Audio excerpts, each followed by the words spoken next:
bem? Bom, começando aí mais uma aula de geografia, dando continuidade no que nós já começamos essa semana aí nas aulas online, fizemos a correção das atividades e para dar início em todo esse processo e de caminhamento, ok? Bom, a principal informação é que nós iremos introduzir hoje o capítulo número 10, falando sobre comércio global e fluxo de mercadoria. Isso envolve totalmente o conteúdo que nós já estudamos lá no livro 3 e basicamente no livro 2, abordando as informações sobre globalização, sobre esse processo de globalização que vem invadindo o Brasil e o mundo a partir de toda essa geração de recursos e fatores econômicos, ok? O que, sem sombra de dúvidas, é extremamente importante para a nossa mercadoria, para todo o nosso fluxo de capital e desenvolvimento local.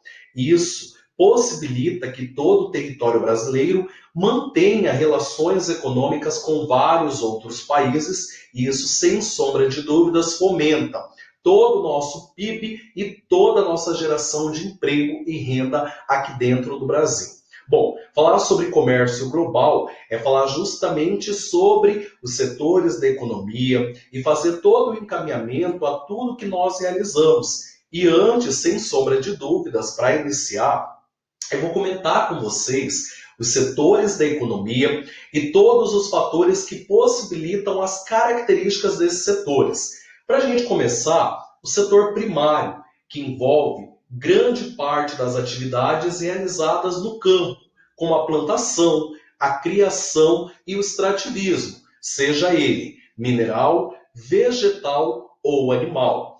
Em segundo lugar, nós temos o setor secundário, que estabelece aí as relações da indústria, a produção e a transformação de toda essa matéria-prima em um bem de consumo para a sociedade como um todo.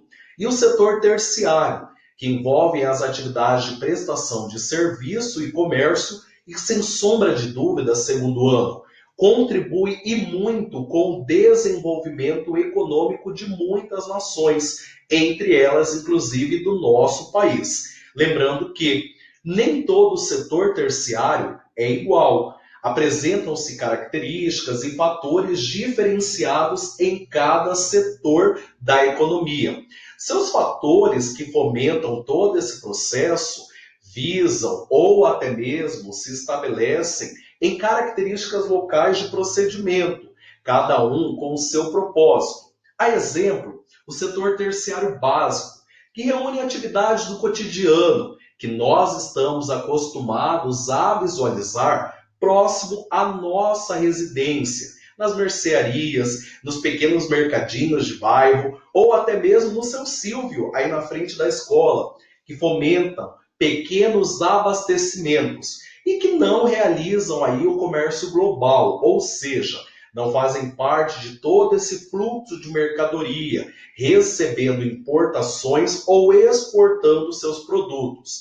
Geralmente, o setor terciário básico, ele não apresenta uma mão de obra numerosa e qualificada, bem como fatores tecnológicos, como caixas e até muitas vezes máquinas de cartões. Você pode perceber que muitas agências financiadoras vêm investindo nesse tipo de setor terciário, com as pequenas maquininhas e crédito facilitado. Por quê? Porque, sem sombra de dúvidas, este setor terciário contribui e muito com o desenvolvimento local e a característica das nossas atividades econômicas, bem como todo o fomento econômico que o Brasil e todo o país precisa, ok? Bom, falando sobre outras bases de setores da economia, vamos entrar aí no setor superior, o setor terciário superior, que envolve justamente o quê? As atividades educacionais, envolvem hospitais, envolvem bancos e até mesmo companhias de serviço público, de abastecimento de água, esgoto e entre outros. Todos esses fatores promovem o desenvolvimento local e as expectativas relacionadas ao nosso crescimento econômico. Lembrando que São bases que fomentam o desenvolvimento e, sem sombra de dúvidas, estão relacionadas à parte do comércio dentro de todo o território. Não como o último setor terciário, que envolve o setor terciário quaternário. Este setor terciário quaternário, segundo ano, envolve justamente a atividade de fluxos econômicos globais, envolvendo aí tanto a exportação quanto a importação de alimentos, bens e produtos. Está relacionado a uma indústria cibernética, a uma biotecnologia, ou seja, ao mundo globalizado como um todo. Percebe-se que hoje, mediante a pandemia da Covid-19, muitos setores vêm se qualificando e inovando cada vez mais. E o setor terciário quaternário é este que trabalha de forma incansável para abastecerem hospitais, laboratórios que corram atrás de todo esse benefício para a cura da Covid-19, que logo, logo estará disponível para nós, ok? Bom, essas foram as características relacionadas aos setores da economia, que sem sombra de dúvidas contribuem muito com toda a base do comércio global e todo esse favorecimento. Entramos agora na base do capitalismo, para perceber como a evolução do sistema econômico capitalista, que rege todas as características e todas as atividades econômicas, são crescentes em decorrência da atividade comercial.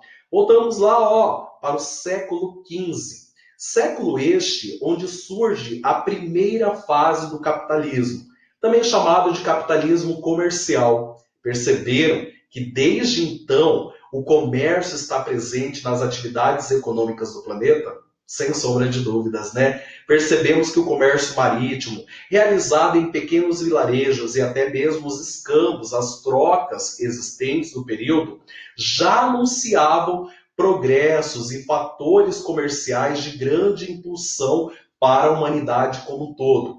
Percebemos o quê?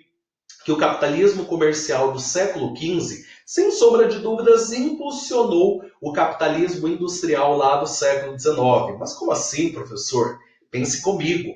O comércio gera economia, gera dinheiro, gera capital. Logo, a inovação ela se faz presente para aumentar a produtividade e aumentar o ganho sobre o produto negociado, o produto comercializado. E aí entra, logicamente, o capitalismo comercial e todas as fases econômicas que contribuem para esse desenvolvimento local das atividades que se fazem presentes em nossa economia como um todo. O capitalismo industrial chega no século XVIII como uma marca da evolução na produtividade, atingindo aí principalmente o continente europeu, para ser mais específico, a Inglaterra, com a grande novidade da era, a máquina a vapor e a descoberta do carvão mineral em meio ao território britânico e localidades próximas, proporcionando para a humanidade aumento da produtividade econômica e ganho superior de capital. Chegamos até o século XX, marco da segunda e da terceira revolução industrial, onde surge basicamente o capitalismo financeiro. Mas o comércio, ele continua impulsionando as economias. Prova esta que no século XX nós temos o surgimento de muitos blocos econômicos, entre eles da tão conhecida União Europeia, que surge em razão da seca da Comunidade Europeia do Carvão e do Aço, em decorrência da Comunidade Econômica Europeia, e já na década de 90, a tão conhecida União Europeia, resultado de toda essa fusão de desenvolvimento e economia entre as potencialidades do planeta. No século XXI, século que nós estamos, já se trabalha um capitalismo informacional, a era do e-commerce, do comércio eletrônico, Maria Clara. Ou seja, estabelecendo propriedades que favoreçam a venda de produtos cada vez de modo mais avançado e promova, sem sombra de dúvidas, um crescimento econômico a todos os envolvidos. Hoje, segundo ano, conseguimos ter acesso a mercadorias vindas de qualquer localidade do planeta. E sem sombra de dúvidas, isso favorece para o nosso crescimento econômico, para as proporções das nossas atividades, bem como todo o nosso desenvolvimento, ok? Bom, essas são as fases do capitalismo, para vocês entenderem como são extremamente provenientes em relação ao consumo e em relação à produtividade como um todo. Agora, será que todo comércio é igual? Será que há distinções entre o comércio? É claro que nós sabemos que o comércio regional e o comércio global, ele passa por inúmeras mudanças e inúmeras características distintas. Nós temos aí a relação de custo-benefício e de público-alvo. Sem sombra de dúvidas, na classificação do comércio, nós podemos direcioná-lo como o comércio atacadista ou o comércio varejista. Atacadista, prático, disponibilizado em grandes quantidades, em lotes, a um custo mais baixo em comparação ao comércio varejista, que geralmente na sua produção e na sua venda em unidades, o valor sobre o produto tende a ser maior, justamente direcionados a famílias e a baixo consumo. Já o comércio atacadista é direcionado propriamente a empresas, a pessoas que consomem em grande quantidade este recurso econômico. Bom, dando continuidade, nós temos aí a relação comercial quanto à zona geográfica, o meio de processamento e a natureza dos bens, ou seja, todo fator que demonstra um processo de desenvolvimento local e, sem sombra de dúvidas, contribui e muito para todo esse desenvolvimento. Uma zona geográfica, nós vamos comercializar o produto, seja ele interno ou externo. Claro que em um comércio global será de modo externo, relacionado aí à exportação e importações sobre os produtos. Meios em que se processam são justamente a relação por base em como esse produto vai chegar até o consumidor e quais as vantagens de se ter este produto disponível para a sociedade como um todo. Aqui no Brasil, grande parte da nossa produção é comercializada, exportada de forma terrestre, ou seja, por rodovias, ferrovias basicamente. Nós temos aí no comércio global um grande envolvimento do transporte marítimo e até mesmo aéreo neste período de pandemia, onde as companhias aéreas tiveram que justamente se adaptar.